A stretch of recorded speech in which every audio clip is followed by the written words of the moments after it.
হাসিনা। শেখ হাসিনা যেমন বলেছে না যে তেল চালিয়া বাংলাদেশে চলে আসবে, সে দেশের কাছে আছে। যদি আমরা নিজের প্রশাসনকে পরিষ্কারভাবে বলতে চাই একজনেরও চাকরি থাকবে না যদি এই হামলাকারীদেরকে, হত্যাকারীদেরকে যদি গোপালগঞ্জের মাটি থেকে গ্রেপ্তার করে কারাগারে না ভরতে পারেন। পরিষ্কার কথা। বাংলাদেশ যুব অধিকার পরিষদ কর্তৃক আয়োজিত যুব সমাজের মুক্তির ৭ দফা আজকের এই আলোচনা সভার সম্মানিত সভাপতি, বিশেষ অতিথি, সঞ্চালক সহ বিভিন্ন যুব সংগঠনের নেতৃবৃন্দ, গণ অধিকার পরিষদের সংগ্রামী সভাপতি জননেতা নুরুল হক নূর, সামনে আমাদের নেতৃবৃন্দ এবং প্রিয় সাংবাদিক ভাইয়েরা, সকলকে শুভেচ্ছা। বাংলাদেশ দ্বিতীয়বারের মতন স্বাধীন হয়েছে, কিন্তু দুঃখের সাথে বলতে হয় ৭১-এর পরে যে ধরনের পরিবেশ, যে ধরনের পরিস্থিতির সৃষ্টি হয়েছিল, আমরা ঠিক একই ধরনের পরিবেশ দেখতে পাচ্ছি। বৈষম্য বিরোধী ছাত্র আন্দোলনের ব্যানারে যে ছাত্র জনতার মুক্তির আন্দোলন হয়েছিল, সেখানে যুব অধিকার পরিষদ অগ্রগণ্য ভূমিকা রেখেছে।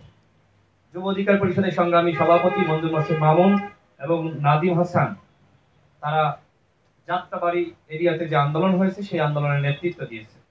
আমাদের মুজাহিদ এখানে আছে, মুজাহিদ দাঁড়াও একটু, মুজাহিদ সামনে আসো, আমার পিছনে আসো। মুজাহিদ সেখানে মঞ্জুর মোর্শেদ মামুনের সাথে ছিল। তার বুকে বুলেট বিদ্ধ হয় এবং সে 2 দিন অচেতন অবস্থায় ছিল। পরবর্তীতে তার অপারেশন করা হয়েছে, এখন আপনাদের মাঝে ফিরে আসতে পেরেছে। এই যে আমাদের মুজাহিদ, এরকম হাজারো মুজাহিদের আহত হওয়ার বিনিময়ে, রক্তের বিনিময়ে আজকে আমরা এই স্বাধীনতা পেয়েছি। আমাদের দল এবং অঙ্গ সংগঠনে এখনো পর্যন্ত 12 জন শহীদ হয়েছে। জামাত বিএনপির পরে রাজনৈতিক দল বিবেচনায় সব থেকে বেশি শহীদ এবং আহত হয়েছে গণ অধিকার পরিষদের। আজকে দেখেন রাজনৈতিক দলগুলোর যে অবদান, সেই অবদানকে ছোট করে দেখা হচ্ছে, খাটো করে দেখা হচ্ছে, তাদেরকে কৃতিত্ব দেওয়া হচ্ছে না। শুধুমাত্র একটি গোষ্ঠী তারা সবসময় দাবি করছে যে আমরাই সবকিছু করেছি, তোমরা আমাদের সাথে কেউ ছিল না। গত 15 বছর যাবৎ জামাত শিবিরের যে অসংখ্য নেতৃবৃন্দ জীবন দিয়েছে, গুম হয়েছে, বিএনপি নেতৃবৃন্দ গুম হয়েছে, জীবন দিয়েছে, গণ অধিকার পরিষদের নেতৃবৃন্দ লড়াই করেছে, অসংখ্য নেতৃবৃন্দ কারাবরণ করেছে, শহীদ হয়েছে। তাদের এই অবদান আপনি ভুলে যাবেন? 2018 সালে আমরা কোটা সংস্কার আন্দোলন করেছিলাম। এখন অনেকের বক্তব্য শুনে মনে হচ্ছে যে 18তে কোনো আন্দোলন হয় নাই, এমনি এমনি 24 চলে এসেছে। 18তে আমি নিজে একটানা 15 দিন রিমান্ডে ছিলাম। আমার মা রাস্তায় রাস্তায় কিভাবে কেঁদেছে আপনারা দেখেছেন। আমাদের সহযোদ্ধারা যারা গ্রেপ্তার হয়েছিল, তাদের মা বাবারা কিভাবে রাজপথে মুক্তির দাবিতে তারা আন্দোলন করেছে, সকলে দেখেছেন। আমাদের সহযোদ্ধা নুরুল হক নূর, তাকে কিভাবে লাইব্রেরির সামনে সাপের মতন ছাত্রলীগের হায়নারা পিটিয়েছিল, আপনারা সকলে দেখেছেন। আজকে দেখেন বলা হচ্ছে যে আমরাই সব করেছি, 18তে কিছু হয় নাই। 18-র সাথে নাকি 24-এর কোনো মিল নাই, কেউ কেউ বলছে, সবাই না। 18 সৃষ্টিটা হলে 24 সৃষ্টি হতো না। 24 সালে নুরুল হক নূর কি বলেছিল? 90% সরকারের পতন হয়ে গেছে, বাকি মাত্র 10% তোমরা ধাক্কা দাও। সুতরাং গণ অধিকার পরিষদ কি করেছে সমগ্র জাতি জানে। এই কৃতিত্বের লড়াইয়ে আমরা যুক্ত হতে চাই না। আমরা লড়াই করেছি, সংগ্রাম করেছি 18 থেকে 24 বাংলাদেশের মানুষ জানে। যখন আবু সাইদকে গুলি করে হত্যা করা হলো, আমাদের কার্যালয় থেকে মিছিল নিয়ে, এবি পার্টির কার্যালয় থেকে মিছিল নিয়ে এবং এনডিএ, আমরা 3টি দল মিলে আমরা সাথে সাথে ইনস্ট্যান্ট প্রতিবাদ করেছি। এবং পরের দিন আমরা যারা 18 সালে সংগঠক ছিলাম, এখানে মঞ্জুর মোর্শেদ মামুন, নুরুল হক নূর, আবু হানিফ ফাহিম সহ আমরা নাগরিক প্রতিক্রিয়া সমাবেশের আয়োজন করেছিলাম। সেখানে শহীদুল আলম থেকে শুরু করে ঢাকা বিশ্ববিদ্যালয়ের শিক্ষক লুৎফর স্যার, এরকম অনেকে এসেছিলেন। আসিফ নজরুল স্যার বিভিন্ন জায়গায় বক্তব্য রেখেছেন, আমাদের পক্ষে কথা বলেছেন। নুরুল হক নূর যখন গ্রেপ্তার হয়েছে, তারা বক্তব্য রেখেছেন। আমাদের সেই নাগরিক প্রতিক্রিয়া সমাবেশে মাহমুদুর রহমান মান্না ভাই থেকে শুরু করে সকল রাজনৈতিক দলের নেতৃবৃন্দ এসেছিলেন। আমরা আমাদের দায়িত্ববোধের জায়গা থেকে 18 আন্দোলনকে কিভাবে জনগণের মুক্তির লড়াই হিসেবে এই আন্দোলনকে ব্যবহার করা যায়, আমরা সেই কাজ কিন্তু করেছি। রাজনৈতিক দলগুলোকে সমন্বয় করার জন্য আমরা চেষ্টা করেছি। আমাদের সভাপতি নুরুল হক নূর এবং আমরা বিএনপিকে প্রস্তাব দিয়েছিলাম। 18 সালে আমরা এই আন্দোলন করেছি। এটি একমাত্র আন্দোলন যে আন্দোলনে বিশ্ববিদ্যালয়ের শিক্ষার্থীরা যুক্ত হয়। সুতরাং এই আন্দোলনকে পুঁজি করে কিভাবে জনগণের মুক্তি ঘটানো যায় সেই চিন্তা আপনারা করেন। আমরা সেটি জানিয়েছিলাম বিএনপির স্থায়ী কমিটির সদস্য সালাউদ্দিন আহমেদের মাধ্যমে, এবং আমরা তার সাথে সমন্বয় করে আমি এবং আমাদের নেতা নুরুল হক নূর আজকে সমস্ত রাজনৈতিক দলগুলোকে সমন্বয় করে তারা যাতে রাজপথে নামে সেই কাজটি আমরা করেছি। আমাদের এখানে যারা আছে 64 জেলায় ছাত্র অধিকার পরিষদ এবং যুব অধিকার পরিষদের নেতৃবৃন্দ তারা নেতৃত্ব দিয়েছে। আমরা ছাত্র অধিকার পরিষদের কাউন্সিল রয়েছে, আপনারা দেখেছেন, সেখানে বৈষম্য বিরোধী ছাত্র আন্দোলনের অন্যতম সমন্বয়ক নাজমুল হাসান তিনি সাধারণ সম্পাদক নির্বাচিত হয়েছেন। সায়েন্স ল্যাবে যে আন্দোলন হয়েছিল আপনারা দেখেছেন, সেই আন্দোলনের নেতৃত্ব ছিল নাজমুল হাসান। এরকম আমাদের সারা দেশের বিভিন্ন জেলায় শিক্ষা প্রতিষ্ঠানে ছাত্র অধিকার পরিষদ নেতৃত্ব দিয়েছে। যুব অধিকার পরিষদ যাত্রাবাড়ি এরিয়াতে যেভাবে সংগ্রাম এবং দুগ্র গড়ে তুলেছিল, এভাবে প্রত্যেকটা জায়গায় যুব নেতৃবৃন্দ ভূমিকা রেখেছে। প্রত্যেকটা রাজনৈতিক দল এই আন্দোলনে তাদের জীবনের সর্বোচ্চ ভূমিকা রেখেছে। কারোর একক অবদানে, একক নেতৃত্বে আন্দোলন সফল হয় নাই। সুতরাং এই আন্দোলন আমার একটা আন্দোলন আমি নেতৃত্ব দিয়েছি। তাই কয়েকদিন আগেও তো তোমরা বলেছো জামাত, বিএনপি, হেফাজত, গণ অধিকার পরিষদ সবাই রাজপথে নেমে আসেন, আমরা বিপদের মধ্যে রয়েছে, আমাদেরকে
আজকের এই আয়োজন করেছে বৈষম্য মুক্ত চাকরি ও কর্মসংস্থানকে মৌলিক অধিকার হিসেবে সাংবিধানিক স্বীকৃতি।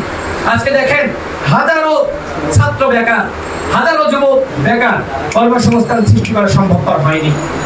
এই সরকার এসেছে, এই সরকার অনেক কিছু পারবে না, কারণ এই সরকারের কাঠামো দুর্বল এবং ছোট। সেই জায়গায় আগামীতে নির্বাচিত সরকার আসলে অবশ্যই এই দাবি, আমরাও তো সরকারে থাকবো, কারণ আমাদেরকে বাদ দিয়ে বাংলাদেশ কোনো সরকার হতে পারে না। গণ অধিকার পরিষদ যে ভূমিকা রেখেছে, অবশ্যই তারা সরকারে থাকবে এবং তাদের এই দাবি বাস্তবায়ন করা হবে। কর্মমুখী শিক্ষা ব্যবস্থা প্রণয়ন এবং বাস্তবায়নের অগ্রাধিকার। কর্মমুখী শিক্ষার পাশাপাশি যদি আপনি তাকে প্রশিক্ষণ না দেন, যেটি বিদেশে হয়ে থাকে, আমরা দেখি যে সেখানে বিশ্ববিদ্যালয়ের ছাত্ররা 2 ঘন্টা করে বিভিন্ন প্রতিষ্ঠানে তারা চাকরি করে, পার্ট টাইম চাকরি, এবং এভাবে তাদের যে পড়াশোনার খরচ তারা সেটি কিন্তু সেই চাহিদা পূরণ করতে পারে। বাংলাদেশেও সেই কর্মমুখী শিক্ষা ব্যবস্থা চালু করতে হবে। আবেদন ফি, অবৈধ সুপারিশ, যে কোনো জামানত এবং বয়স সীমা মুক্ত চাকরির ব্যবস্থা। অবশ্যই চাকরিতে আবেদন ফি পুরোপুরি আমার মনে হয় বাতিল করা সম্ভব হবে না। সেক্ষেত্রে সেটি কমানো কিভাবে যায় সেজন্য উদ্যোগ নিতে হবে, আপনাদেরকে কথা বলতে হবে, আন্দোলন চালিয়ে দিতে হবে। এবং চাকরির বয়স সীমা নিয়ে অনেক আন্দোলন হচ্ছে, 35 বছর দাবিতে আন্দোলন হচ্ছে দীর্ঘদিন ধরে। আওয়ামী লীগ যখন জোরপূর্বক ক্ষমতায় ছিল তারা বলেছিল যে আমরা বয়স বৃদ্ধি করবো, তারা বৃদ্ধি করে নাই। আমরা মনে করি বর্তমান ব্যবস্থায় অবশ্যই চাকরির বয়স বাড়ানো দরকার। অন্তর্বর্তীকালীন সরকারকে বলবো যে আপনারা একটি কমিশন গঠন করেন, কমিশন গঠন করার মাধ্যমে উদ্যোগ নিন যে 30 থেকে বয়স বাড়িয়ে কত করা যায়, সেটি 32 নাকি 35, সেটি একটি কমিটি গঠন করার মাধ্যমে উদ্যোগ নেওয়া হোক। আমরা স্পেসিফিক ভাবে বলছি না, কারণ অনেকে 32 চাই, অনেকে 35 চাই, আমরা কোন পক্ষে যাব? যে কারণে আমরা চাই যে একটি কমিশন গঠন করে যৌক্তিকতা বিচার করে বয়স বাড়ানো হোক। তারা আমাদের যুব নেতৃবৃন্দ বলছে যে প্রশিক্ষণ কেন্দ্র তৈরি এবং স্থানীয় উৎপাদন বৃদ্ধি করতে হবে। অবশ্যই এটি যৌক্তিক দাবি এবং এই দাবির প্রতি আমরা সংহতি জানাচ্ছি। বেকারদের সুদবিহীন ঋণ, এই দাবি তারা করছে। দেখেন, পুরো বাংলাদেশকে এই যে সুদ মুক্ত করা দরকার। আজকে সুদের কারণে আমরা দেখেছি গ্রামগঞ্জে সাধারণ মানুষ কিভাবে নিপীড়িত হয়, ঘরের চাল খুলে নিয়ে যায় যদি আপনি কিস্তি না দিতে পারেন। সুতরাং এই যে সুদের ব্যবস্থা, এই ব্যবস্থাকে ধ্বংস করতে হবে। সুদ কখনোই একটি দেশকে এগিয়ে নিয়ে যেতে পারে না। সুতরাং সুদের ব্যবস্থার বিকল্প ব্যবস্থা আমাদেরকে গড়ে তুলতে হবে, সেজন্য আমাদের সকলকে কাজ করতে হবে। আমাদের যুব নেতৃবৃন্দ যারা প্রতিবন্ধী জনগোষ্ঠী রয়েছে, তাদেরকে ইংরেজিতে বলা হয় ফিজিক্যালি চ্যালেঞ্জড, তাদের 100% অর্থাৎ তাদের সকলকে চাকরির ব্যবস্থার দাবি জানাচ্ছি, অত্যন্ত যৌক্তিক দাবি। আমরা 18 সালে যখন কোটা সংস্কার আন্দোলন করেছিলাম তখন কিন্তু আমরা কখনোই বলি নাই যে প্রতিবন্ধী কোটা বাতিল করতে হবে। আমরা মনে করি তাদেরকে আমাদের সামনে এগিয়ে নিয়ে যাওয়ার ব্যবস্থা করতে হবে। তারা 6 নম্বর যে দাবিটি করেছে, 7 নম্বর, যে এই যে যারা বিদেশে যায় দেখবেন যে কি ধরনের হয়রানির শিকার হয়। একজন মানুষ জমি বিক্রি করে 6 লাখ 7 লাখ টাকা খরচ করে মালয়েশিয়া, সিঙ্গাপুর বিভিন্ন দেশে যায়। আসলে কি এত টাকা খরচ হয়? এত টাকা খরচ হয় না। আমরা দাবি করছি যে সরকারের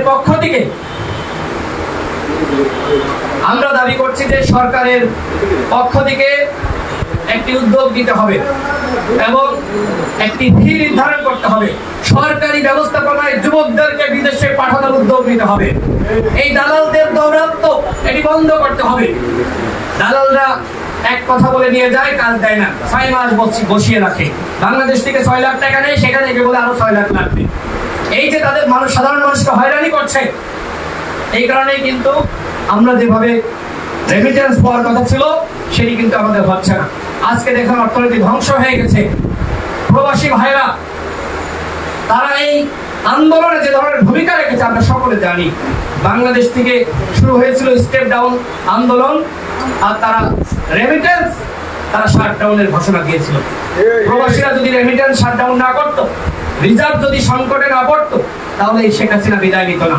আমরা দেখেছি এই আন্দোলনের প্রভাব কিভাবে পড়েছে, এবং সেই বক্তব্য কিন্তু ওই স্বৈরাচারের দোষর পলক দিয়েছিল যে তোমরা রেমিটেন্স পাঠাও। কিন্তু প্রবাসীরা বলেছে প্রয়োজনে আমার স্ত্রী সন্তান 1 সপ্তাহ না খেয়ে থাকবে, তাও আমরা সরকারের পতন চাই, আমরা আগামী 3 মাস শুধু রেমিটেন্স পাঠাবো না। আমরা প্রবাসীদেরকে স্যালুট জানাই গণ অধিকার পরিষদের পক্ষ থেকে, তারা যে ভূমিকা রেখেছে। আমি বক্তব্য শেষ করব, সর্বশেষ যেটি বলতে চাই, এই দেশকে গড়তে হলে জাতীয় ঐক্য এবং সংহতির বিকল্প নাই। জাতীয় সরকার গঠন করার মাধ্যমে জাতীয় মুক্তি নিশ্চিত করতে হবে। ভেদাভেদ এবং হিংসা বিদ্বেষের রাজনীতি বাংলাদেশে প্রতিষ্ঠিত হতে দেওয়া যাবে না। আজকে দেখেন অমুক দল তমুক দলের সমালোচনা করছে, বিএনপি জামাতের সমালোচনা করছে বা আমাদের সমালোচনা করছে। এই সমালোচনার মাধ্যমে রাষ্ট্র গঠন করা যাবে না। এই সমালোচনার সুযোগ দেবে শেখ হাসিনা। শেখ হাসিনা যেমন বলেছে না যে চালচালিয়া বাংলাদেশে চলে আসবে, সে দেশের কাছে আছে। যদি আমরা নিজেরা মারামারি করতে থাকি, সমালোচনায় মগ্ন থাকি, তাহলে শেখ হাসিনা আসলেই বাংলাদেশে ফিরে আসবে। শেখ হাসিনাকে বাংলাদেশে ফিরে আসতে দেওয়া যাবে না। শেখ হাসিনা যে অপরাধ করেছে সে এমনি ফিরে আসবে আমরা মেনে নিব? তাকে ওই ভারত থেকে গ্রেফতার করতে হবে, বন্দি চুক্তির বিনিময়ে ভারত থেকে গ্রেফতার করে তাকে বাংলাদেশে ফিরিয়ে আনতে হবে। আর আওয়ামী লীগকে আপনারা নিষিদ্ধ করবেন না কেন? গণহত্যার দায়ে ছাত্রলীগ, যুবলীগ, আওয়ামী লীগকে নিষিদ্ধ করতে হবে। আগামী নির্বাচনে আওয়ামী লীগ অংশ নিতে পারবে না, সেই ব্যবস্থা নিশ্চিত করতে হবে। আওয়ামী লীগ এমন অন্যায় করেছে, গুম করেছে, খুন করেছে, আইনাগর সৃষ্টি করেছে, পুরো রাষ্ট্রতন্ত্রকে ধ্বংস করেছে। এরকম দল বাংলাদেশে রাজনীতি করুক, সে দেশের জনগণ চায় না। সুতরাং আওয়ামী লীগকে বাদ দিয়ে নির্বাচনের উদ্যোগ নিতে হবে। আপনারা ইতিমধ্যে দেখেছেন যে 40 দিন পার হয়েছে, এখনো পর্যন্ত প্রশাসন সংস্কার করা যায়নি, এখনো পর্যন্ত দোষরদেরকে বিদায় দেওয়া যায়নি। সচিবালয়ে দোষররা অবস্থান করছে, পুলিশ অবস্থান করছে, র্যাবে অবস্থান করছে, যে কারণে দেখেন আজকে রাষ্ট্র স্থবির অবস্থায় রয়েছে।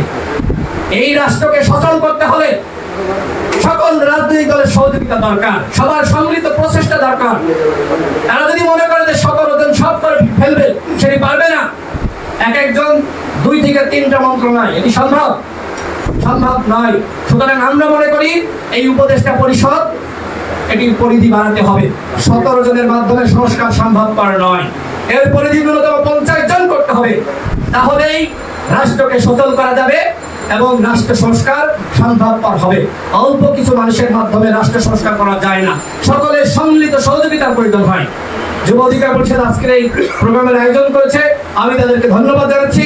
তারা এই গণ অভ্যুত্থানে যে ভূমিকা রেখেছিল, তারা স্যালুট পাওয়ার যোগ্য, তাদেরকে আমরা স্যালুট জানাই। তারা জীবনের সর্বোচ্চ দিয়ে তারা ভূমিকা রেখেছে। গণ অধিকার পরিষদের পক্ষ থেকে তাদের এই আজকের আয়োজনে আমরা ধন্যবাদ এবং কৃতজ্ঞতা জানাচ্ছি। সকলে ভালো থাকবেন। আল্লাহ হাফেজ। আসসালামু আলাইকুম।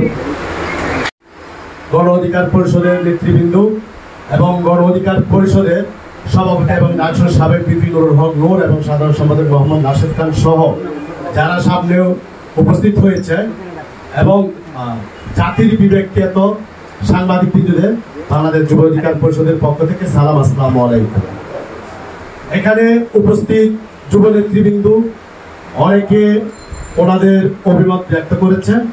আমাদের 7 দফার সাথে সবাই একত্রতা পোষণ করেছে, সেজন্য ওনাদেরকেও ধন্যবাদ। আমরা গত 15 বছর আওয়ামী লীগ যেভাবে দেশের অর্থনীতি, রাজনীতি, সমাজ ব্যবস্থা, মানুষের নৈতিকতা, মূল্যবোধ ধ্বংস করেছে, যার কারণে হাজার হাজার যুবক থেকে শুরু করে অনেক মানুষ বিপদগামী হয়েছে। আমরা সেই বিপদগামী বুঝতে পেরে বাংলাদেশ যুব অধিকার পরিষদ দেশের যে বেকারত্ব মহামারী ছড়িয়ে পড়েছে, তাদের জন্য কাজ করার জন্য রাজপথের আন্দোলনের পাশাপাশি আমাদের মনে হলো যুবকদের জন্য আমরা কিছু একটা করি। আমরা রাজপথে স্বৈরাচারের বিরুদ্ধে আন্দোলন যেমন করেছি, তেমনি ভারতের আগ্রাসনের বিরুদ্ধে বাংলাদেশ যুব অধিকার পরিষদ সবসময় সোচ্চার ভূমিকা পালন করেছে। দেশে অন্যায়, অনিয়ম, দুর্নীতি যে কোনো বিষয়ে যখনই সমস্যা হয়েছে, বাংলাদেশ যুব অধিকার পরিষদ রাজনৈতিক মাঠে থেকে গুরুত্বপূর্ণ ভূমিকা পালন করেছে। আমরা গত 2023 সালের 6 জানুয়ারি বাংলাদেশ যুব অধিকার পরিষদ এই 7 দফা নিয়ে প্রেস ক্লাবের সামনে যুব সমাবেশ করেছিল। তার পরবর্তীতে আমরা প্রত্যেকটা জেলা মহানগর এই 7 দফা বাস্তবায়নের জন্য আমরা মানববন্ধন করি। সেই মানববন্ধনে ছাত্রলীগ, যুবলীগ এবং পুলিশ কর্তৃক বিভিন্ন জায়গায় হামলারও শিকার হয়েছে। আমাদের অসংখ্য নেতা কর্মী হামলার শিকার হয়েছে। তারপরেও আমরা তাদের শ্রম ও কর্মসংস্থান মন্ত্রণালয় পর্যন্ত আমরা পৌঁছতে পারিনি। তারা মনে করছে এগুলো জাস্ট একটু কথার কথা, কিন্তু এটা কথার কথা না, এটা যুবকদের মুক্তির সনদ। এই কাজগুলো যদি আমরা করতে পারি, প্রত্যেকটা যুবকের কর্মসংস্থান যেমন হবে, প্রত্যেকটা পরিবার সচ্ছল ভূমিকা পালন করতে পারবে, তাদের পরিবারে সচ্ছলতা আসবে। এবং যারা এখন কৃষিগণ সৃষ্টি করেছে, মাদকের বিচারণ করে দিচ্ছে প্রত্যেকটা জায়গায়, সেটা থেকে জাতি মুক্তি পাবে।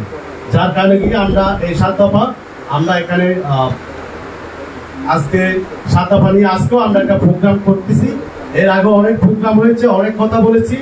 এখন আগে স্বৈরাচার সরকার ছিল, সরকার ছিল, এখন বর্তমানে বাংলাদেশে একটা পুরো দেশের মানুষের ধর্ম, বর্ণ, জাতি, দল, মন নির্বিশেষে মেনটেন নিয়ে অন্তর্বর্তীকালীন সরকার। তাদের অনেক ক্ষমতা থাকার দরকার এবং তারা চাইলে এই 7 দফা তারা বাস্তবায়ন করতে পারে, খুব সহজে বাস্তবায়ন করতে পারে। এখানে আহামরি কিছু নাই। এই জিনিসগুলো আমাদের দেওয়ার কথা হচ্ছে বাংলাদেশের যে বিশ্বের যে কল্যাণমূলক রাষ্ট্রগুলো আছে তাদের কাছে এগুলো থেকে ফান্তাবাদের মতো, কিন্তু আমাদের দেশে এগুলো অনেক কঠিন হয়ে গেছে। কারণ হচ্ছে দুর্নীতি, স্বজনপ্রীতি, ঘুষ, এগুলোর কারণে। কারণ মানুষের নৈতিকতা, মূল্যবোধ নিয়ে বিচার টোটালি ধ্বংস করে দিচ্ছে। তো যার কারণে গিয়ে আমরা এই 7 দফা বাস্তবায়নের জন্য অন্তর্বর্তীকালীন সরকারের কাছে আমরা যাব।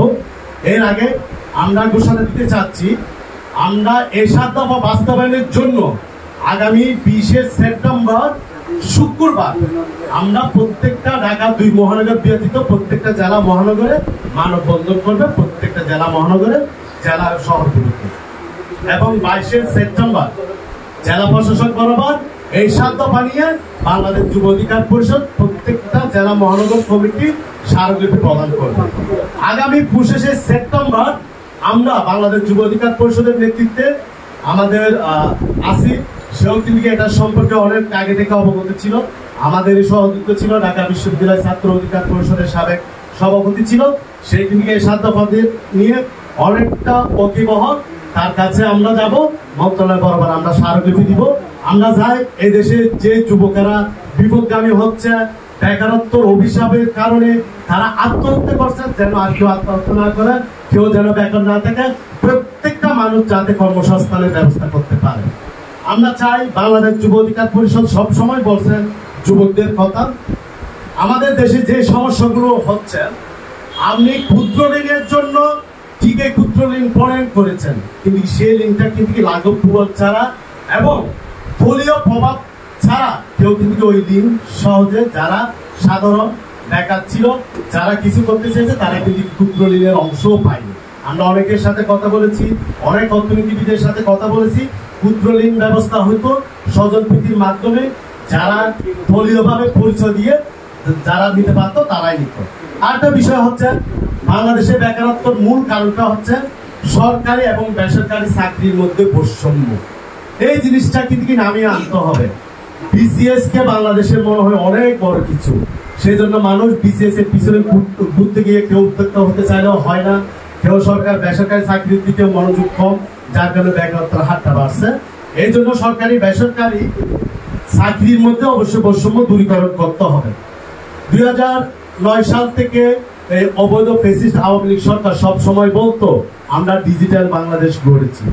আপনি ডিজিটাল বাংলাদেশ গড়েছেন, গ্রামগঞ্জে গিয়ে দেখেন কতজন কম্পিউটার চালাতে পারে, কম্পিউটার সম্পর্কে কয়জনের সত্যিকারের ধারণা আছে। কারণ তাদেরকে যদি একটা অফিসের কাজ করতে দেয়, তারা কম্পিউটার ঠিক মতো খুলতে পারে না। তাহলে কি ডিজিটাল বাংলাদেশ বানিয়েছেন?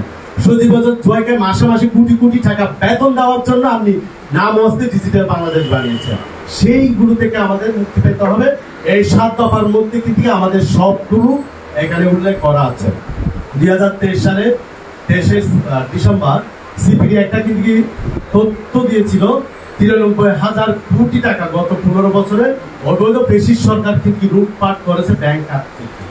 এই ব্যাংক খাতের যদি 93,000 কোটি টাকা ফিরিয়ে এনে, যারা ঋণ খেলাপি ছিল, যারা লুটপাট করছে, যারা টাকা পাচার করছে, এগুলো যদি ফিরিয়ে এনে অন্তত বেকার জনগোষ্ঠীর পিছনে যদি খরচ করি, বাংলাদেশের কেউ বেকার থাকবে বলে আমরা আশা করি না। সবাই কর্মসংস্থান হবে, সবার পরিবার সচ্ছল হবে, সবাই গুরুত্বপূর্ণ ভূমিকা রাষ্ট্রের জন্য, দেশের অর্থনীতির জন্য, দেশের যেটা স্বাবলম্বী হওয়ার জন্য সেটা পালন করতে পারবে। আমি আর কথা বাড়াচ্ছি না, আমাদের ডাকসুর বিভিন্ন রকমের আরেকটা মিটিং আছে, আমি আমার বক্তব্য শেষ করব। তবে একটা বার্তা দিতে চাই, এখানে আমার যুব সংগঠনের নেতৃবৃন্দ আছে, বিভিন্ন যুব সংগঠনে আমাদের আগেও 2023 সাল থেকে ভালো একটা সুসম্পর্ক ছিল ফ্যাসিস্ট সরকারের বিরুদ্ধে এক দফা আন্দোলনের জন্য। এরপর 5 আগস্টের পরও আমাদের সাথে ভালো সুসম্পর্ক। আমাদের ভিতরে বিভাজন হওয়া যাবে না, আমাদেরকে ঐক্যবদ্ধ হতে হবে। কোন রাজনৈতিক দলের কোন মতবিরোধ আমি জানি না, আমাদের যুব সংগঠনে যারা আছে আমরা সবাই ঐক্যবদ্ধভাবে চলবো। আমরা সাথে সবাই ঐক্যবদ্ধভাবে, আরো সামনে বড় ধরনের একটা ঝড় আসবে, আরো বড় ষড়যন্ত্র হবে, সেটা মোকাবেলার জন্য যুব অধিকার পরিষদের সকল নেতৃবৃন্দ এবং যুব সংগঠনের সকল নেতৃবৃন্দকে এক হওয়ার কোথাও তা আহ্বান জানিয়ে আমার বক্তব্য শেষ করি। ধন্যবাদ সবাইকে। এই যুব সংগঠনের নেতৃবৃন্দকে নিয়ে মত বিনিময় সভা, যারা বিভিন্ন যুব সংগঠনের পক্ষ থেকে উপস্থিত হয়েছে তাদেরকে গণ অধিকার পরিষদের পক্ষ থেকে শুভেচ্ছা এবং অভিনন্দন জানাচ্ছি। যেহেতু প্রায় 2টা বেজে যাচ্ছে, খুব বেশি বলার নাই, আর শেষে বললেন যে সব কথাগুলো মোটামুটি চলে আসে, তো একই কথা বলাটা অনেকের জন্য বিরক্তির কারণ হবে। আর বিশেষ করে এখানে যে যুব সংগঠনের নেতৃবৃন্দ আছে তাদের উদ্দেশ্যে আজকে আলোচনার বাইরে আমি একটা কথা বলবো। প্রথম হচ্ছে যে আপনারা আমাদের রাজনৈতিক নেতৃবৃন্দের বক্তব্যগুলো খেয়াল করে দেখবেন, গতানুগতিক একই কথা, 100 সমাবেশে একই কথা বলবো। কাজেই যুব সংগঠনের প্রোগ্রামে যুব নেতাদের বক্তব্য যেন একটু ভিন্নতা থাকে, তবে আমরাও যারা নতুন রাজনীতি করতে চাই তাদের তো এই বিষয়টা মাথায় রাখতে। এখন মানুষের সময়ের খুব মূল্য, এক ভোল এক কথা মানুষ শুনতে চায় না। আর কে কি করেছে সেটার চেয়ে বড় কথা আমি কি করছি, কে কি দেশের জন্য করবে সেটার চেয়ে বড় কথা আমি কি করছি, আমার দায়িত্বটা আমি সঠিকভাবে পালন করছি কি। এই মানসিকতাটা আমাদের মধ্যে ডেভেলপ করতে হবে। এই মানসিকতাটা আমাদের তরুণ প্রজন্মের মধ্যে ছড়িয়ে দিতে হবে। নিশ্চয়ই আপনারা বিভিন্ন বড় বড় রাজনৈতিক দল আর কি যাদেরকে বলে সভা সমাবেশে গিয়েছেন, বক্তব্য দেওয়ার আগে নেতার নামে 2 মিনিট স্তুতি গান, নেতার কথা, নেতার পরিবার, ভাই মা বাপ তাদের প্রতি শ্রদ্ধা জানাইতে জানাইতে আরো 2 মিনিট। তো এই ট্রেন্ডের রাজনীতি এখন চেঞ্জ করতে হবে। এখন এই বিপ্লবের পরে যেটা সবাই বলছে, এখন নিউ ডিসকোর্স প্রয়োজন পলিটিক্সে, নতুন রাজনীতি, নতুন নেতৃত্ব, নতুন বাংলাদেশ। সেই জায়গা থেকে যুব অধিকার পরিষদ বা যুব নেতৃবৃন্দের একটা অপার সম্ভাবনা তৈরি হয়েছে। কারণ এতদিন ধরে এদেশের যুবকদেরকে প্রশংসা করা হয়েছে, ছাত্রদের মেধার নিয়ে প্রশংসা করা হয়েছে, কিন্তু তাদেরকে রাজনৈতিক দলগুলো লাঠিয়াল বাহিনী হিসেবে ব্যবহার করেছে, দখলদার বাহিনী হিসেবে ব্যবহার করেছে। কাজে এই অপরাজনীতির এখন কবর রচনা করতে হবে। আমি এই দেশে থাকি, একই সমাজে বাস করি, আমি কার মাথায় বাড়ি দিয়ে কার রক্ত জড়াবো, কাকে রামদাও দিয়ে কুপিয়ে লাশ ফেলাবো, কার মায়ের বুক খালি করবো। কিন্তু এটা হয়েছে তো, এক সংগঠন আরেক সংগঠনের নেতা কর্মীকে কুপিয়েছে, রাস্তায় রক্তাক্ত করেছে। বিশেষ করে এইটা তো মানে নিজেদের ঢোল পিটানো হবে না, এটা বাস্তবতা। আপনারাও জানেন যে আমরা গত 6টা বছরে এই ছাত্র এবং যুব অধিকার পরিষদের নেতৃবৃন্দ কি ধরনের নির্যাতন নিপীড়নের শিকার হয়েছে সেটা ব্যাখ্যায় আমি যাব না, সেটা আপনারাই জানেন। তো আমরা নির্যাতনের শিকার হলেও, আমরা মজলুম হলেও আমরা চাই না এই দেশে আর কোনো মানুষ রাজনৈতিক কারণে নির্যাতন নিপীড়নের শিকার হোক, ভুক্তভোগী হোক এবং মজলুম হোক। আমরা প্রতিহিংসা প্রতিশোধের রাজনীতি থেকে বের হয়ে এসে একটা সম্প্রীতি, সহনশীলতার বাংলাদেশ বিনির্মাণ করতে চাই। এইটাই হবে আগামী নতুন বাংলাদেশ। সেই ক্ষেত্রে যুব সংগঠনের নেতৃবৃন্দকে এবং ছাত্র এবং যুবকদেরকে ভূমিকা পালন করতে হবে। ছাত্র এবং যুবকদের সমাজে মানুষ কথা শোনে, তাদের দিকে মানুষ তাকিয়ে থাকে। বয়স্করা, আমাদের সিনিয়ররা, তাদের প্রতি সম্মান আছে, তাদের অভিজ্ঞতা আমরা কাজে লাগাবো। কিন্তু তাদের লিডারশিপ মানুষ দেখেছে। 50-60 বছরে আপনি কি করতে পেরেছেন না পারেন নাই, ওইটা মানুষ দেখেছে। কারণ 50-60 বছরে যখন পারেন নাই, আপনার আর চান্স নাই।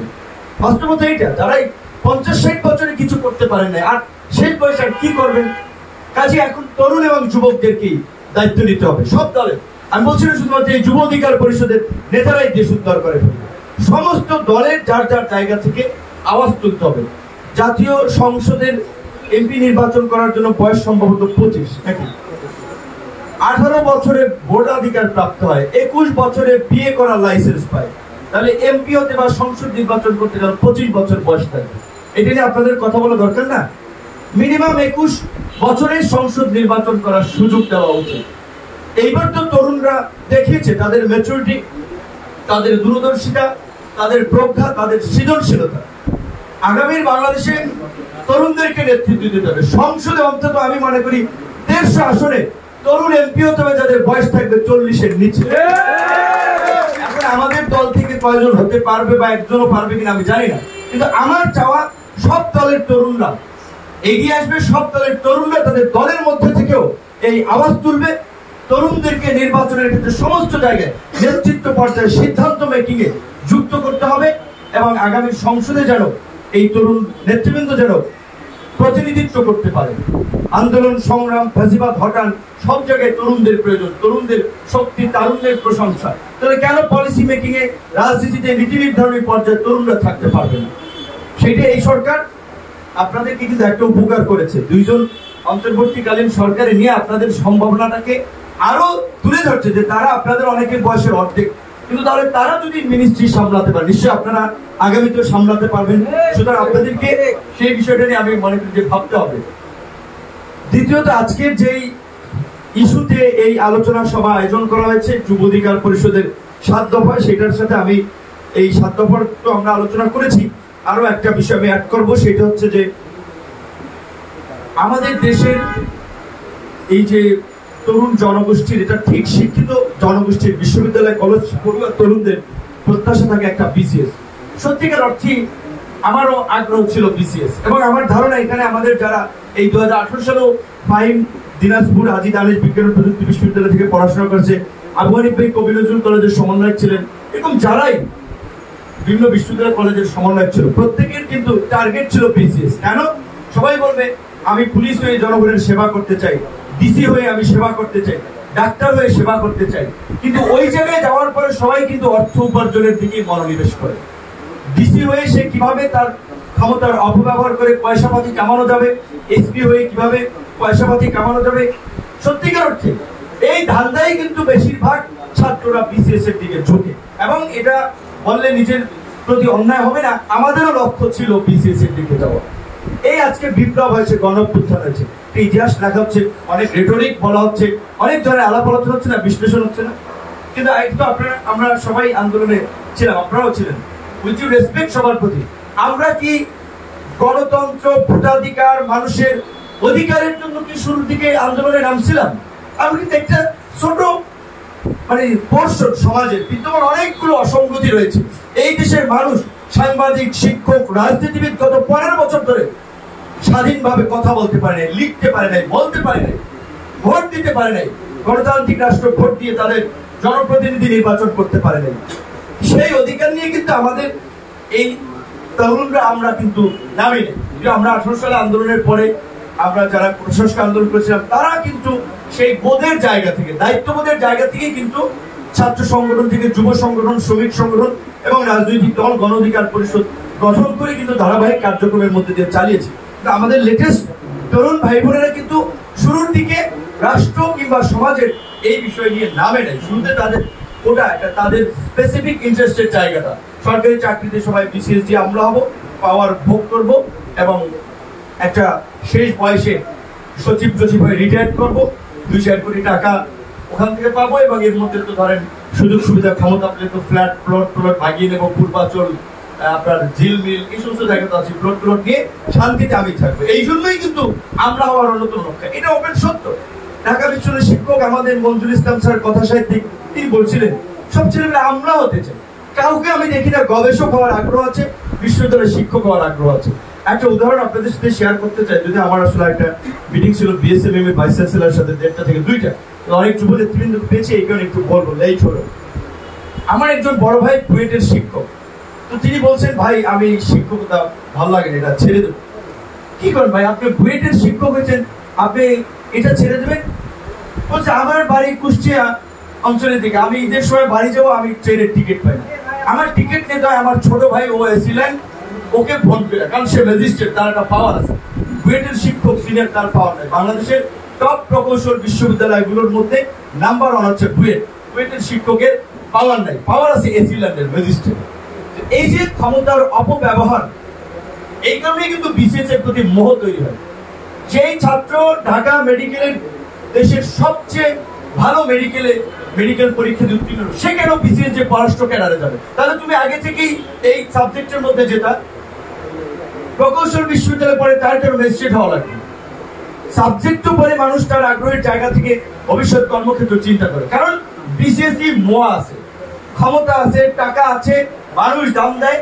কাজে এই সিস্টেমকে যদি আমরা চেঞ্জ করতে না পারি, ডক্টর ইউনূস কিচ্ছু করতে পারবে না। এই সরকার 5 বছর থেকেও কিচ্ছু করতে পারবে না যদি আমাদের মেন্টালিটিটা চেঞ্জ না হয়। কাজে আমাদের এই মানসিকতার পরিবর্তন দরকার। সরকারি অফিস আদালত, কোন অফিস আদালতকে ডিসি সাহেব, এসপি সাহেব, ওসি সাহেব কাউকে স্যার বলা যাবে না। তারা আপনার শিক্ষক, তারা আপনার পড়াইছে, আপনি কেন তাদেরকে স্যার বলবেন? ভাই বলবেন, সম্মানসূচক অ্যাডজাস্ট করতে পারবেন, হ্যাঁ একজন সম্মানিত মানুষকে ডিসি সাহেব এসপি সাহেব বলতে পারে, এইটুকু পর্যন্ত। এবং অবশ্যই ডিসি কিংবা এসপি, ওসি কিংবা ইউনো তাদেরকে এটা মাথায় রাখতে হবে, আমার জনগণের ভ্যাট ট্যাক্সের পয়সা আমার বেতন হয়, একজন রিক্সাওয়ালা, একজন কৃষক, শ্রমিক, মুচি, তার পয়সায় তার বেতন হয়। সুতরাং তার প্রতি তার সেই সম্মান বোধটা থাকতে হবে। এটার জন্য যুব সংগঠনগুলোকে লড়াই করতে হবে, এটার জন্য যুব সংগঠনগুলোকে আন্দোলন করতে হবে। আজকে এই যে শেখ হাসিনার ফ্যাসিবাদের পতন হয়েছে, আপনারা জানেন, সবাই গ্রামে বাস করেন, ঢাকায় থাকলেও গ্রামের সাথে সংশ্লিষ্টতা আছে। কোন ইউনিয়নে, কোন উপজেলায়, কোন জেলায় কারা কোন জায়গায় চাঁদাবাজি করছে, দখলদারি করছে, আওয়ামী লীগের ফেলে যাওয়া সম্পত্তি ইন্ডাস্ট্রি দখল করছে, হ্যাঁ কোন জায়গায় আপনার ব্যবসা বাণিজ্যের হাট বাজার নিয়ন্ত্রণ করছে, এইগুলো আপনারা জানেন। তাহলে আওয়ামী লীগ যাওয়ার পরে যদি আরেকটা আবার দখলদার যদি বসে যায়, তারা যদি টেক ওভার করে, তাহলে আওয়ামী লীগ গিয়ে লাভটা কি হবে? একই তো কথা। কাজেই সেই ক্ষেত্রে আমি কিন্তু বলছি না কারা করছে, কে করছে, আমি বলছি এটা হচ্ছে, পত্র পত্রিকায় টেলিভিশন আসছে। আল্লাহর হস্তে আপনারা যুব সংগঠন, এখন ছাত্রদের পড়াশোনা আছে, তারা আন্দোলন করেছে, নেতৃত্ব দিয়েছে, আপনারা বড় ভাই, আমরা সবাই মিলে তাদেরকে সামনে রেখেছি, হিরো বানিয়েছি। এখন তারা তারা ব্যাক টু প্যাভিলিয়ন চলে গেছে, তারা এখন পড়াশোনামুখী হচ্ছে হবে। এখন আপনাদেরকে বড় ভাইদেরকে দায়িত্ব নিতে হবে তাদের অসমাপ্ত কাজ সমাপ্ত করার জন্য। রাজপথে যুব সংগঠনগুলোর মধ্যে ঐক্য, ভ্রাতৃত্ব তৈরি করে সমন্বিতভাবে কাজ করতে হবে। এককভাবে ভাইরাল হওয়ার ধান্দা, হাইলাইটস হওয়ার চিন্তা করবেন না, সব যুব সংগঠন মিলে কাজ করবেন। আমি মঞ্জু ভাইকে বলছিলাম যে রাষ্ট্র সংস্কারে তারুণ্যের ভাবনা, যুব সমাজের ভাবনা শীর্ষক বিভাগীয় প্রোগ্রাম করেন, সমস্ত যুব সংগঠনকে দাওয়াত দেবেন। আয়োজক যে থাকুক সমস্যা নেই, সবার অংশগ্রহণ প্রতিনিধিত্ব থাকলে হলো। সুতরাং এইভাবে আপনাদের, যেহেতু যুব অধিকারের প্রোগ্রামে আপনাদের সাথে আগেও দেখা হয়েছিল, আরো প্রোগ্রামে আশা করি দেখা হবে, আপনাদেরকে আমি এই বিষয়টা আমি একটু শেয়ার করলাম। আজকে সরকারের একটা চলমান ইস্যুতে তো দুটো কথা বলাই লাগবে, আমাদের কাছে মানুষ শুনতে চায়, জানতে চায়। আজকে সমকালে একটা রিপোর্ট হয়েছে, নতুন 56 ডিসির 59 জনই হচ্ছে আপনার, এই 49 জনই হচ্ছে আগের তালিকার নিয়মিত পদোন্নতি প্রাপ্ত কোটার সুবিধাভোগী তারা। তো তাহলে এই যে ডিসির সেট আপ করা হলো, 4 জন সচিব বসে তারা সিলেক্ট করলেন, কি করেছে? যদি আওয়ামী লীগকে আবার পুনর্বাসন করেন, যারা এই ফাঁসিবাদের গোলামি করেছে, তাদের কি যদি আবার আপনারা ডিসিগিরি করতে দেন, এসপিগিরি করতে দেন, সরকার চালাইতে পারবেন? সচিবালয়ের আনসার কিন্তু ছাত্রদেরকে যে ঠেকানো লাগে, সহজ কথা বলতে গেলে আপনার প্রশাসন কিন্তু পারছে না, ফাংশন করতে পারছে না। আবার আমরা সহযোগিতা করব, আপনারা যদি আবার এই ধরনের কাজ করে, আপনারা যদি অ্যাপয়েন্টেড করছেন, তাহলে কি হবে? গোপালগঞ্জে এই অবস্থার মধ্যে চিন্তা করা যায়, বাংলাদেশে যেখানে শেখ হাসিনা দেশ থেকে পালিয়েছে, প্রাণ রক্ষা করার জন্য পালিয়েছে, ওখানে থাকলে তো মানুষ পিষে ফেলতো রাস্তায়। যদি আমরা সেটা চাইতাম না, যে বাংলাদেশে একটা ইতিহাস রচিত হতো যে জনগণ প্রধানমন্ত্রীকে পিষে ফেলছে, এইটা আমরা চাইতাম না, কিন্তু বাস্তবতা ওইটাই হতো যদি দেশে থাকতো। শেখ হাসিনা চলে গেছে, সমস্ত বড় বড় নেতারা পলাতক, ছাগলের 3 নাম্বার বাচ্চার মতো এইখানে চামচিকা যা আছে সমর্থক সাঙ্গপাঙ্গ, তারা লাফালাফি করতেছে গোপালগঞ্জে থেকে, আর বাংলাদেশের কোথাও কিন্তু পারছে না। গোপালগঞ্জে যারা আছেন, আপনাদের কি শক্তি সামর্থ্য নাই? সারা বাংলাদেশ থেকে আমরা ফাঁসিবা ধরাতে পারলে আপনারা কেন পারছেন না? এবং ওখানকার প্রশাসন কি করছে? প্রশাসনে কারা আছে? সামরিক বাহিনী ওখান থেকে মার খেয়েছে, সামরিক বাহিনীর জন্য লজ্জার, আমাদের জন্য লজ্জার, আর্মির লোক ওখান থেকে পিটিয়ে ভাগিয়েছে। এই সামরিক বাহিনী তো আমরা চাই না। সামরিক বাহিনীর যে এই আন্দোলন সংগ্রামের ভূমিকা, নিঃসন্দেহে সেটি প্রশংসনীয় ভূমিকা। সেনা প্রধান অনেক কথা বলেছেন, যে ধরেন তিনি প্রধানমন্ত্রীর আত্মীয় অমুক তমুক, কিন্তু তিনি যে ভূমিকাটা নিয়েছেন সেটা কিন্তু অত্যন্ত প্রশংসনীয়, ইতিবাচক ভূমিকা। ছাত্র জনতার সেন্টিমেন্ট, স্পিরিটকে ধারণ করে তিনি এই ফ্যাসিবাদ পতনের জন্য, শেখ হাসিনাকে বিদায় দেওয়ার জন্যই কাজ করেছেন। সামরিক বাহিনী যদি বন্দুক নিয়ে দাঁড়িয়ে যেত, যে আমরাও এই পুলিশ টুলিশের মতো রাস্তায় একটু নাইবা দেখি, হয়তো পারতো না, কারণ পুলিশ তো সব ফেল করছে। সামরিক বাহিনীও শেখ হাসিনাকে রক্ষা করতে পারত না। কিন্তু যদি সামরিক বাহিনী এই সিদ্ধান্ত নিত, তাহলে আরো ব্লাডশেড হতো, আরো প্রাণহানি হতো, বাংলাদেশে একটা গৃহযুদ্ধ হয়ে যেত। কাজে সেই সামরিক বাহিনী যে সিদ্ধান্তটা নিচ্ছে, অবশ্যই তার লিডার হিসেবে সেনা প্রধানের কৃতিত্ব, তাকে আমরা ধন্যবাদ জানাই। একই সাথে আবার বলবো, গোপালগঞ্জে যেই ঘটনা ঘটেছে, আপনাদের শক্ত ব্যবস্থা নেওয়া উচিত ছিল। কারা সেনাবাহিনীর গাড়িতে এই আক্রমণ করেছে, সেনা অফিসারদেরকে হামলা করেছে সেইটা চিহ্নিত করে তাদেরকে বিচারে মুখোমুখি করা দরকার ছিল। স্বেচ্ছাসেবক লীগের নেতা, স্বেচ্ছাসেবক দলের নেতা মারা গিয়েছেন, হত্যা করেছে। সেখানে ওদের আপনারা যারা ভুক্তভোগী তাদের সাথে খোঁজ দিলে যেটা আমরা জেনেছি, প্রথমে তারা যাচ্ছিল, প্রথমে হালকা বাধা এসেছিল, সেটা যারা যাচ্ছিল তারা ডিফেন্স করেছে, মানে তারা তাদেরকে ধাওয়া দিতে চলে গেছে। পরে তারা সংগঠিত হয়ে এই হামলা করে মহিলাদের, শিশু সহ তাদেরকে হামলা করেছে, লাঞ্ছিত করেছে এবং এইভাবে একটা মানুষকে হত্যা করলো। আগামী 7 দিনের মধ্যে এই হামলায় যারা জড়িত, গোপালগঞ্জের মাটির নিচে প্রয়োজন অভিযান চালিয়েও তাদেরকে চিহ্নিত করা হবে। প্রশাসনকে পরিষ্কার ভাবে বলতে চাই, একজনেরও চাকরি থাকবে না, কারণ যদি এই হামলাকারীদেরকে, হত্যাকারীদেরকে যদি গোপালগঞ্জের মাটি থেকে গ্রেপ্তার করে কারাগারে না ভরতে পারেন, পরিষ্কার কথা। একই সাথে আরেকটি কথা বলে শেষ করব যে বেকারত্ব নিয়ে আমাদের অনেক আলাপ আলোচনা হচ্ছে, অনেক লেখালেখি হচ্ছে। আমাদের দেশের তরুণদের বড় একটা অংশ, এমনকি শিক্ষিতদেরও বড় একটা অংশ বেকার। জাতীয় বিশ্ববিদ্যালয়ের কিছু আগে যে রিপোর্ট প্রকাশ হলো, 66% বেকার, এবং এইটা বাস্তব। হয়তো জাতীয় বিশ্ববিদ্যালয়ের ভাইরা যদি আমার প্রতি রাগ করতে পারে যে নূর ভাই আমাদের এই কথা বললো, জাতীয় বিশ্ববিদ্যালয় সহ দেশের অনেক শিক্ষা প্রতিষ্ঠানই বেকার উৎপাদনের কারখানা। এবং এই দোষ কার? ছাত্রের, এই দোষ কার? কেরানির, এই দোষ কার? শিক্ষকের, এই দোষ পলিসি মেকার। বাংলাদেশে এখন যে ডেমোগ্রাফিক ডিভিডেন্স চলছে, কর্মক্ষম তরুণদের সংখ্যাধিক্য, এইটাকে যদি আমরা কাজে না লাগাতে পারি, ভবিষ্যৎ বাংলাদেশ বিপদের মুখে পড়বে। কর্মক্ষম তরুণ জনগোষ্ঠীর কর্মক্ষমতা তো সবসময় থাকবে না। কাজে আমরা যেটা দাবি করব, শিক্ষা উপদেষ্টাকে এই বিষয়ে আমরা লিখিত আমরা প্রস্তাবনা দেব, বাংলাদেশের শিক্ষা নীতি নতুন করে সময়ের আলোকে প্রণয়ন করা এবং সেখানে কর্মমুখী শিক্ষা এবং বাস্তবমুখী শিক্ষাকে প্রাধান্য দেওয়া। গার্মেন্টস এর সিইও আমাদের দেশে নেপাল থেকে নিয়োগ করা হয়, ভুটান থেকে, ইন্ডিয়া থেকে। কর্পোরেট ধরেন বিস্কিট কোম্পানি, পানির কোম্পানি, তার সিইও নিয়োগ দেওয়া হয় নেপাল, ভুটান, মালয়েশিয়া থেকে। কেন? আমাদের দেশে কি যোগ্য লোক নাই? যদি যোগ্য লোক না থাকে তাহলে ওই শিক্ষা ঢাকা বিশ্ববিদ্যালয় চালু করেন, ওই শিক্ষা নর্থ সাউথে চালু করেন, ওই শিক্ষা অন্যান্য বিশ্ববিদ্যালয় চালু করেন। কেন এখানে চালু করতেছেন না? কাজে শিক্ষার ব্যবস্থাকে ফেলে সাজাতে হবে এই বেকারত্ব নিরসন করার জন্য।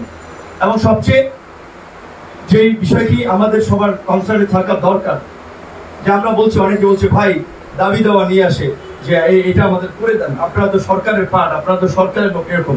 তো ভাই পরিষ্কার যে আমরা সরকারের লোকও না, সরকারের পার্টও না।